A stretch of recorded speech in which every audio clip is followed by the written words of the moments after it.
Hello everybody and welcome back to LRN as we take on round 7 of the F1 22 My Team Championship, and today we are going around the streets of Monaco. Exciting race today. We all know how much of a challenge this race can be, so I'm really excited to see how we get on in this car. We've put loads of upgrades into the chassis and the aero, and we've sort of ignored the engine, so this could be the perfect race for us to score some decent points and really put to a good use all of the upgrades that we've made that should make this car pretty decent around sort of high downforce tracks such as Monaco. So here we go then in our first lap of qualifying in Q1, looking to see what kind of lap time we can set. Obviously it's going to be more of a banker lap. I do tend to build into this session as we go, and obviously Monaco being the track that it is, it's all about getting that rhythm. So it might take a bit of time just as we get used to the track in these new, heavier, wider F1 22 cars. But we're going to come across the line and we're going to set a time of a 1 minute 12.298, which actually I'm not too unhappy with, because as we head back to the paddock, we'll find out that actually we're a good amount of time ahead of our teammate. Our teammate setting times down in the 1:13s, so to be in a position where we are setting a 1:12.3 essentially, and it not feeling that quick is not a bad place to be at all. So looking into our second run, I'm quite hopeful that I know that there's time to be gained out on the track. And as we come to the end here of the second lap, you can see that we're already nearly 2/10 up on the previous time. I'm hoping we've got a better exit, but we've lost a bit of time there through the last couple of corners, and we're going to come across the line to make a slightly quicker time, basically a 10th up, so 1:12.2 this time after our second lap. So again, still feeling pretty good. I feel like we're setting good enough times to get through potentially into Q2, and that's definitely the minimum aim I think today, is to get into Q2, repeat what we did in Spain. Obviously this time we can finally look forward to a session where we're dry on race day after 2 rain-soaked races in a row, so it's going to be really nice to have a fully dry weekend. As you can see, we've picked up some damage on our front wing through that lap. I think with the simulation damage, I've gone over a high curb and it's just done a little bit of damage there to the front wing, but that's all been fixed, and it's definitely something we're going to have to look out for during the race. We know that obviously with the simulation damage and a whole race around Monaco, it's so easy to tap a wall, barrier, or another car, especially in the first couple of laps.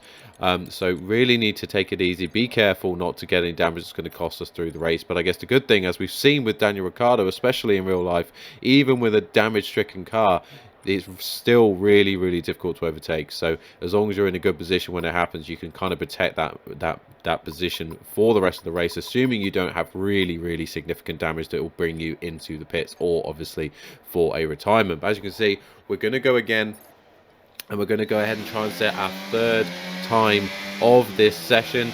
So obviously here you can see there's debris all over the track now, and even in these AI conditions before we get released to set our time, the car's going really slow and it's just going to send us into the barrier. There's a tyre in the middle of the track. It's just sent us into the barrier, and we've actually picked up a puncture under AI conditions there while the car was still being controlled by the AI. So we're going to have to bring ourselves straight back into the pit lane, get no chance at setting a third lap, as we've obviously got that puncture on the front left and damage to our front wing as it just sent us into the wall. But we're still going to come through with an 8th place finish in Q1. What a fantastic result for us. LRN F1 Racing, a brilliant result to see us 8th. I know it's only Q1, lots of work to do, but that could mean we even have an opportunity to get into Q3 around the streets of Monaco, which would be absolutely amazing. So here we go then, in Q2, our first lap. Now we do only have the one set of tyres to set a good lap time with in Q2, so this is going to be our attempt. We obviously want to be setting a time in and around where we were for Q1. Around 1:12.2 would be really handy. Obviously that's what put us up into 8th place in the end in that first session, but I'm sure you saw in that first sector we did get a little bit area around the left-hander at the top of the hill, so maybe lost a bit of time there, and it's feeling a bit ragged this lap. I don't seem to have the same level of grip and turn in that I felt like I had in the first session, and I feel like it's costing us a bit of time. So as we come across the line, it is going to be a 1:12.6, so maybe not as much time loss as I was worried we would. 1:12.6 is still pretty decent and ahead of our teammate, but it's certainly not a bad place to be. As we go to set a second lap time, then obviously the tire degradation is not too bad on this around this circuit. It's not too long lap, so I've decided to go out again on a slightly scrubbed set of tires because I just didn't have the time I felt I needed. So you can see we're a couple of tenths up there, but on the used tires through the lap I did end up losing a whole load of time, and we end up coming across the line a whole 6/10 slower than we were on our previous attempt. So no additional time gain there, but so we're going to have to go to the end of the session. But we can see here we are ahead of Alex Albon, our rival, at this moment, so I'm hoping we can remain ahead of him towards the end of the session. But with a few people still left to set a time, I am worried we're going to be dropped down that order, and I have less hope now with the time that we set that we're going to be looking at Q3. So we'll come across then, and we are in P11. But I can see there, if you have a look, we've got 2 drivers ahead of us set to drop down 5 positions due to a penalty. So we'll see what happens when we go to the grid, but that could be at least 2 positions gained there, and could potentially put us right behind Alex Albon in the Williams, which would be a brilliant result and give us an opportunity to get past him, because we do not want to lose to Albon. But here we go then, let's go to race day.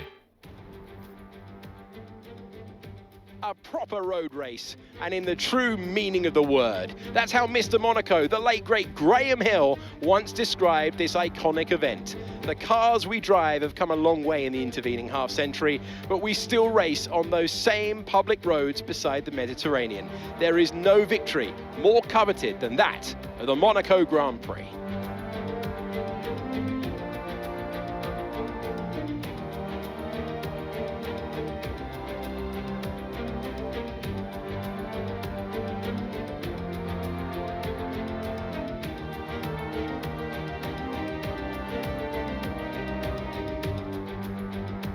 Let's run you through the driver grid order for today's exciting race. Fantastic effort from Charles Leclerc yesterday, and it's put him on pole, just ahead of George Russell, who starts this event from P2. Considering the rest of the grid, we have Hamilton, Perez, Kevin Magnussen and Gasly, Albon, Alexander, Stroll and Sebastian Vettel, Mick Schumacher, they've taken a grid penalty, Ricciardo, Carlos Sainz and Fernando Alonso, Verstappen, Latifi, Richard Verschoor and Guan Yu Zhou, Tsunoda, Ocon, Bottas and Lando Norris starts from the back of the grid. That's it then, it's time to go racing as we head down trackside for today's race. So there we have it then, Leclerc on pole position again, looking really strong in the Ferrari with Sainz quite far down the grid. Russell doing a brilliant job to be in second, but for ourselves then, coming up right behind Alex Albon in the Williams ahead of us. So we really need to be looking to make moves on him in this race right near the beginning, because obviously we know once you're into sort of the flow of the race how difficult it is around Monaco to make any overtakes. And it'll be interesting to see on this game whether the AI can make overtakes with each other around this circuit with these cars.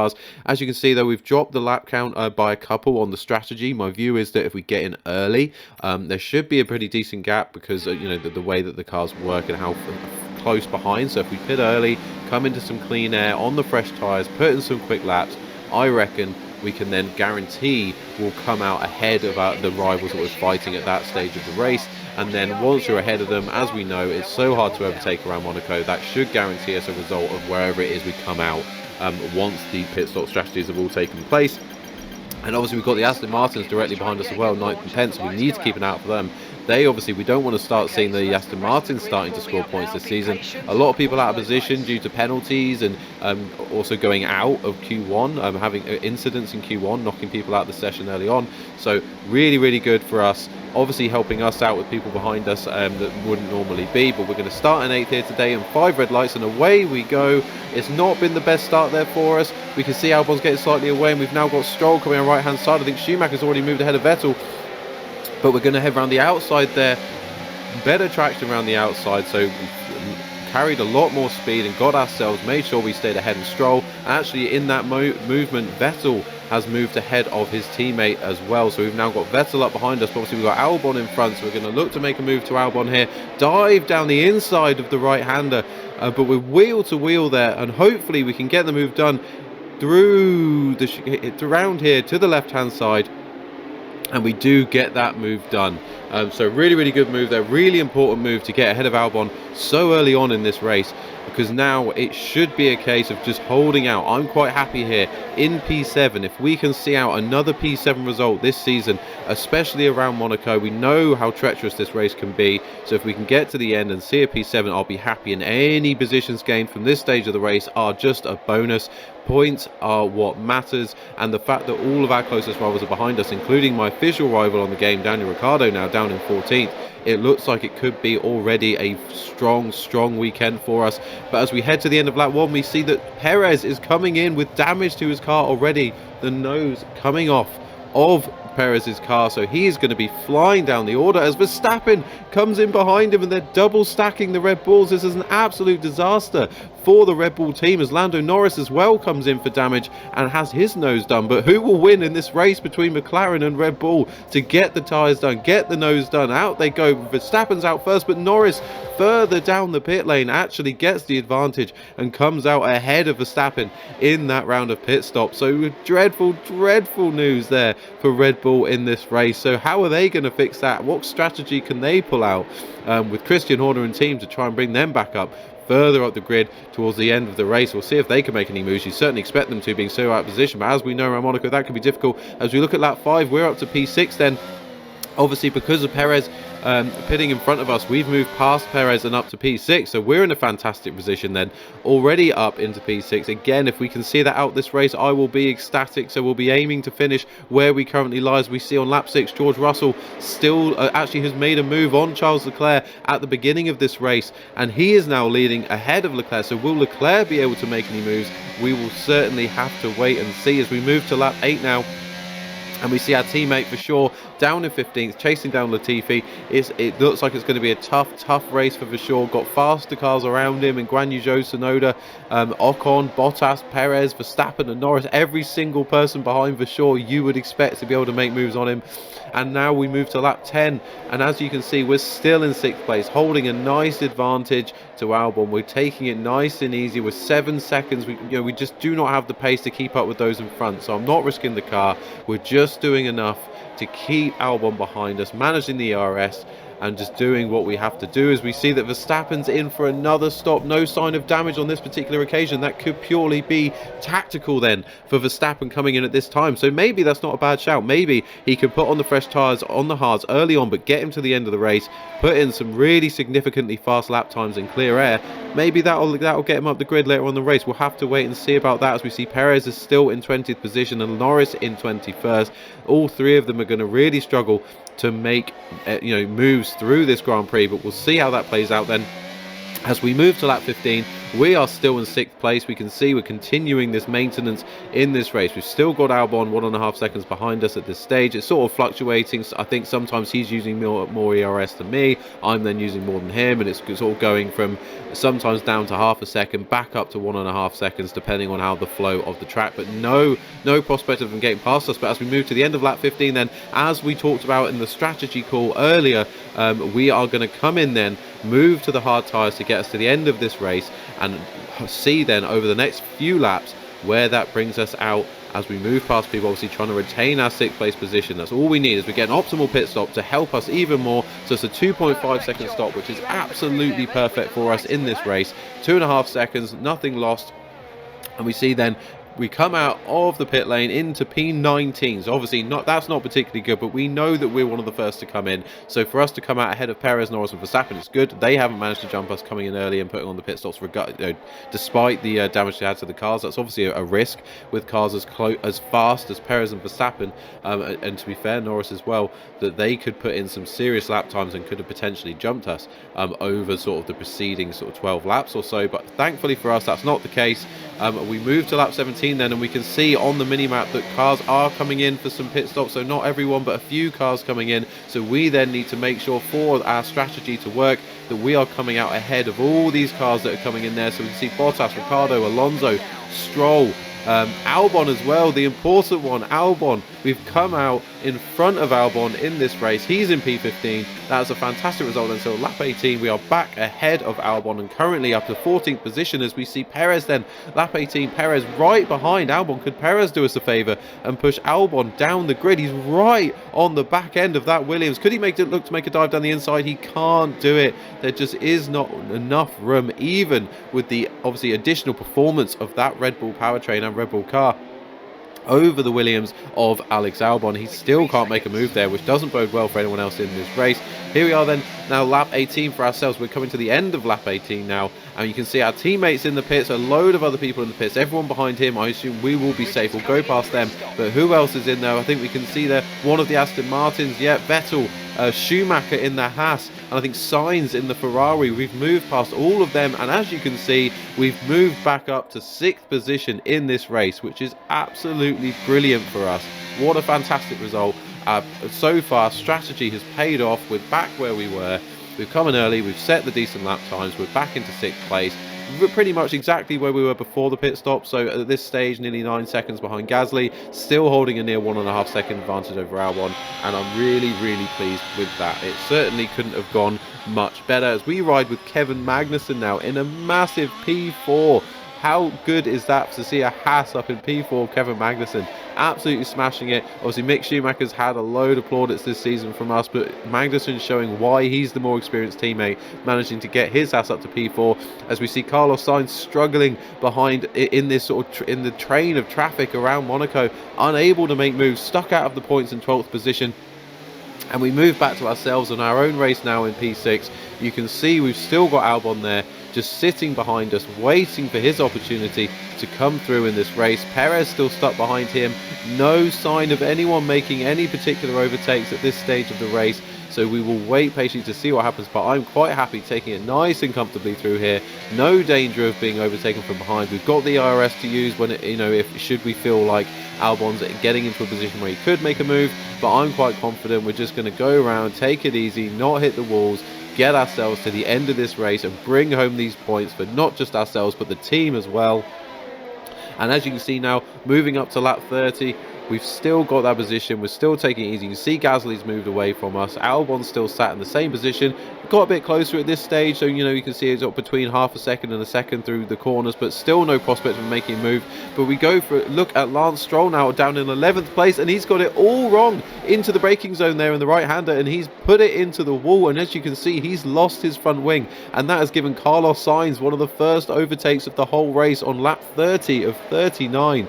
Carlos Sainz moved up to 11th, and that gives him 9 laps then to potentially go and nick a point in this race from the Haas of Mick Schumacher, though I really think he might struggle with that given the same power unit in both of those cars, as Lance Stroll then comes in for a stop to get a new nose, and that's going to drop him all the way down to last in this Grand Prix. And as you see then, after a 2.5 second gap has been cut from Carlos Sainz to Schumacher in just a lap and a half, 2 laps, it's now down to half a second. So the question will be, in the remaining laps then, 7 laps, can Sainz make a move on Schumacher? But we move on board with Fernando Alonso now as he is moving slow around the track. You can see there through the quick left to right, he is, and through the swimming pool section, he's pulling over to the left hand side, and he's going to stop in a really dangerous position. But as sort of expected in this game, no safety car required or even a VSC due to that DNF of Fernando Alonso. Clearly they've cleared that really quickly as no safety car was brought out onto the track. So here we are then, lap 35 and 36. We are still in the same position, protecting ourselves against Albon. Albon now dropped a little bit further back. We've decided to put the hammer down a little bit just to show that we can still build that gap, show them that they may as well not really push too hard to overtake us. We're going to build that gap out and show Albon that we're in control. So we move on to lap 38 now, or the end of lap 38 on to the beginning of lap 39, and we are still quite happily in 6th position ahead of Alex Albon, a couple of seconds behind us, no change, as we come across to see George Russell take the win of this Grand Prix ahead of Charles Leclerc. What a result for Russell, Leclerc. Obviously Hamilton coming home in 3rd, Magnussen coming home in 4th as well. So what a brilliant result for Kevin Magnussen. Pierre Gasly then obviously coming home in 5th, a fantastic result for the AlphaTauri team. as we move to ourselves then the last lap of the race, lap 39. We're gonna do it. We're coming across the line for a fantastic 6th place finish. What a race for LRN F1 Racing, our good haul of points. We've beaten our rivals. We've come 6th around the streets of Monaco, and I'm really happy about that. Massive haul of points for the team and driver of the day to seal it all off. What a fantastic result for the team, and really one I'm looking to repeat. But there we go then. Let's go to the podium.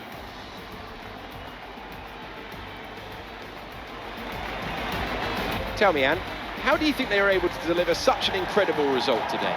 Well, this was a real team victory. They put together a solid strategy today that appeared well suited to the conditions out on track. The driver did everything that was expected of them in the moment to really execute the team's plan to perfection. A shining example of how F1 really is a team sport.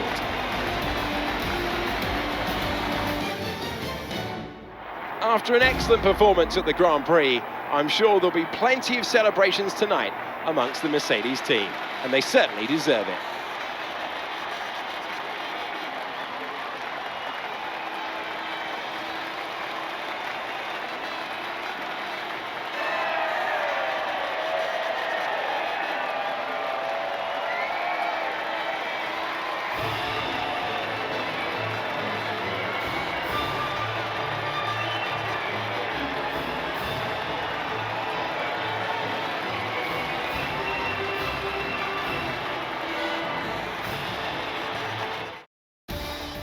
What a result then for Mercedes, a 1-3, a double podium then for those drivers. Hamilton obviously finishing where he started, Russell managing to make a move on Leclerc to get the win in this race, a massive win for Russell, and we all know what it means in Formula 1 to get the win around the Monaco Grand Prix, and for us to finish 6th is an absolutely fantastic result for the team, a massive 8 points added for LRN F1 Racing. Huge result, obviously, especially with Albon scoring 6 points. It was absolutely vital that we went and got that result today. So absolutely fantastic for us and everyone involved in the team. Obviously, we can see actually Perez managed to make his way up to 8th position in this race after coming in at the beginning, obviously, to make that early pit stop for damage, and Verstappen all the way down in P18. So clearly, just those few, by coming in first and earlier, obviously already being further up the grid than Verstappen, massively made a huge difference between the two Red Bulls in this race. Obviously, I think Verstappen made an additional stop. So, oh no, same as also, same 2 stops in this race. I think Perez went longer though, and it did the pit stop later. And what a huge difference that made to the team. Fernando Alonso, our only DNF today, so he will be unhappy with that. But you know, a man that really loves the track of Monaco as well. But anyway, guys, what a good race. I really hope you enjoyed that one. Obviously, qualifying was so pivotal for us. To end up starting in P8 was absolutely fantastic after actually qualifying in P11. Obviously, the penalties helping us out. We got that move done on our rival Alex Albon. You can see that we're now up to 13th in the driver's standings on 14 points, which is fantastic to see us ahead of a couple of other cars, not just the Williams and Aston Martins, but we're ahead of Daniel Ricciardo in the championship, Guan Yu Zhou as well. So that's fantastic to see, obviously, along with our teammate, and not far away then from the Alpine of Ocon and the AlphaTauri of Pierre Gasly. So that's really good to see. Obviously hoping our teammate can get off the mark soon, but yeah, really good. Obviously consolidated our position in the constructors in 9th place, only 4 points now off McLaren, but only 3 ahead of Williams because of that result for Albon. But anyway, guys, thank you so much for watching today. I hope you look forward to the next race. If you are new around here, please make sure to subscribe to the channel and hit a like on the video if you did enjoy it. Otherwise, thank you so much for watching. I hope you have a great day. Goodbye.